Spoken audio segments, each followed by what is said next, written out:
Hello and welcome. Welcome to this video where I'll be talking about the present simple tense. But today I'll just focus on the form and the spelling of the present simple tense. Given the examples, Messi plays football. And the second sentence, Messi and Cristiano play football.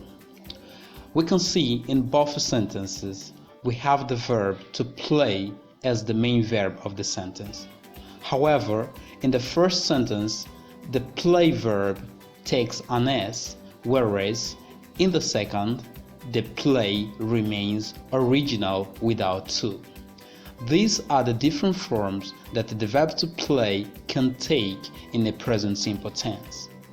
That is, the verb to play can either be play or plays, depending on the subject of the sentence. So if we were to conjugate verb to play, we have got here verb to play, so we've got to play to show that the verb is in the infinitive form. However, when we are conjugating, we take out the to that shows the infinitiveness of the verb, and then we take the verb and we conjugate. So we would have she, he, it plays for third person singular, and we've got I, you, we, they play. We can see that the verb to play takes S if the subject is third person singular. Moving on, we would have some examples such as I eat out on Saturdays. Max listens to the music in the morning. So we would have here listens to the music. I'm sorry for not putting the article there. And we've got this sentence here. You, we, they love reading.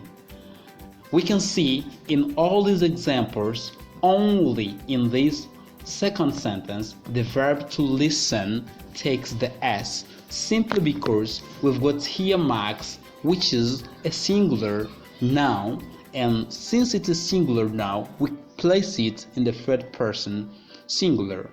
We would replace Max with the pronoun he. Therefore, we've got here Max listens to the music in the morning. The negative form.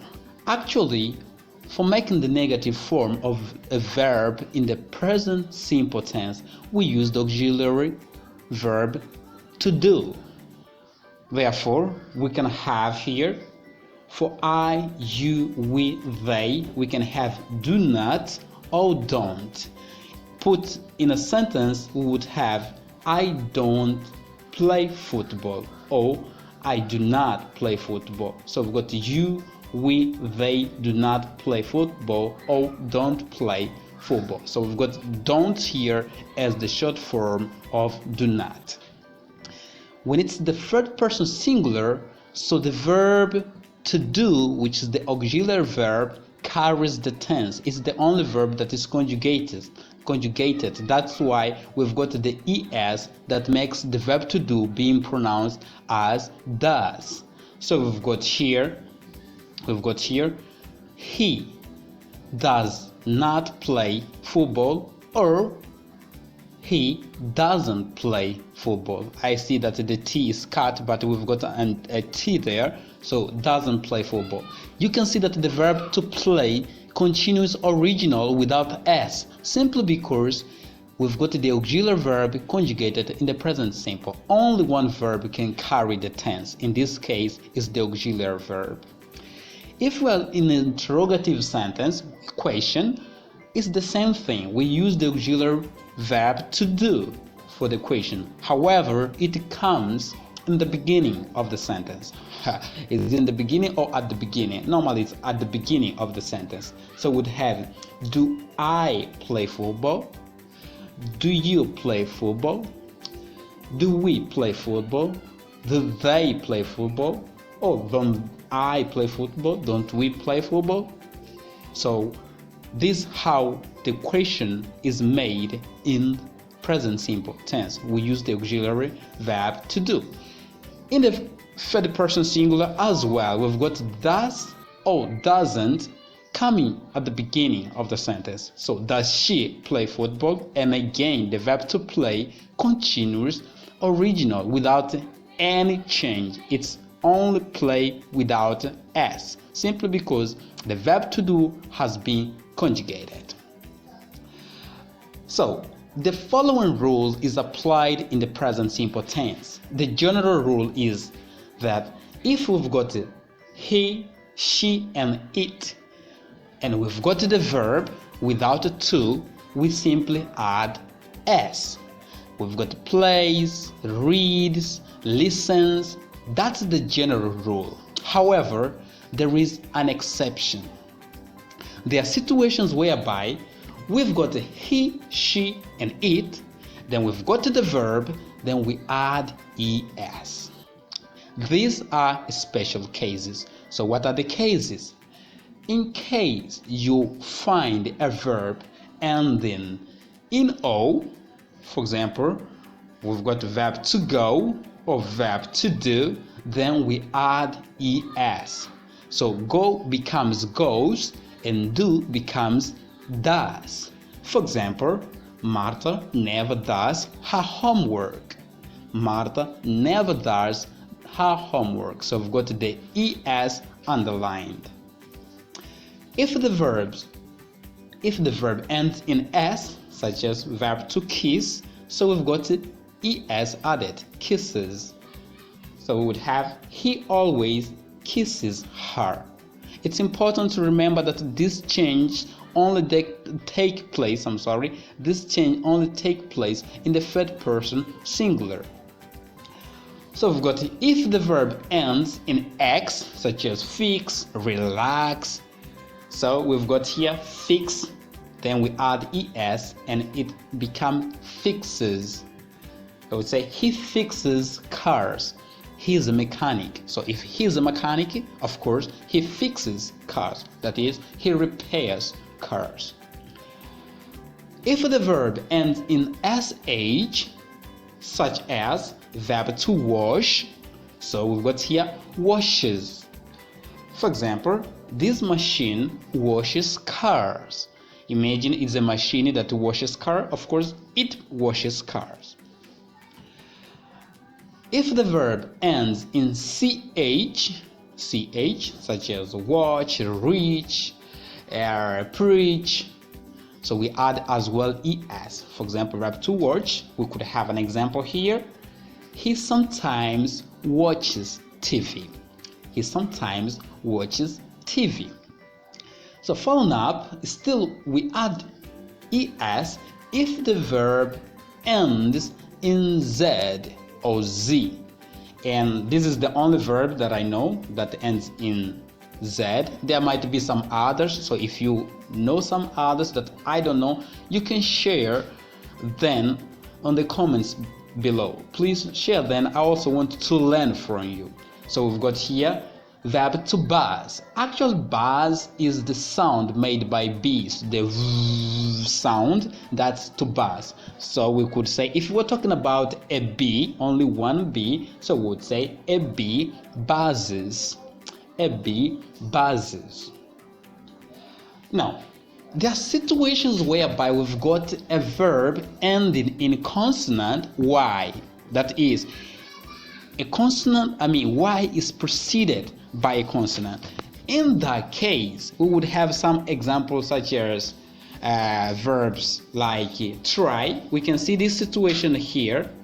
In this situation, we've got the r, that is a consonant, and we've got the y. And we've got the L here, that's also consonant, and we've got the Y here. And we've got the same situation repeated here. In this situation, in this case, what do you do? The Y changes into I, and then you add the ES. We drop the Y, and we put there the I, and we add the ES. And as a result, we would have she tries, he tries, it tries. So we've got here replies and relies as well. So we can see that in these all examples, the the Y has become I, and then we add the ES. This is a special case. Now, in cases where you've got vowels that are preceded by, if the Y is preceded by a vowel, no change takes place. In this case, we've got a vowel Y, simply we add S. For example, we've got here verb to play, replay, and stay. We simply say it prays, it replays, and it stays. No change takes place. We treat it as normal verbs. There is an exception with the verb to have, especially in the third person singular. It does not follow any rule. It's an irregular situation. What you have to put in mind is that we're gonna say she, he, it, hers. So Peter has a car, Martha has two brothers, Jocelyn has a great friend. So we've got has, but we're gonna say I have, you have, we have, and they have. But when it comes to third person singular, we're gonna say has. It's important to note that only these changes are going to happen if, I would say, let me emphasize this, only if the sentence is positive. For example, James watches TV. Here we can see that the verb carries the ES because this sentence is positive. When it's negative, the S simply disappears and goes to the auxiliary verb, that's to say, the auxiliary verb carries the tense in the negative and interrogative sentences. So we've got the question, does James watch TV? The verb is untouchable. It does not change. And finally, we've got another negative sentence. She doesn't have a car. She doesn't have a car. If this sentence was positive, we would say she has a car. I think that's all for today. Thank you very much for watching this video. Please like this page, and if you are watching this video on YouTube, please subscribe, share the video so that we may reach more people. Comment down below the questions, the doubts, the adverbs, and situations whereby the present simple spelling takes place. Please remember, when we are talking, we don't feel these changes. We say replies, plays, we feel the S. But it's very important when you are writing to pay attention to these tiny things that make great difference. If practice makes perfect, please practice, and you will reach the fluency you are looking for. Stay well and enjoy the English language. Goodbye.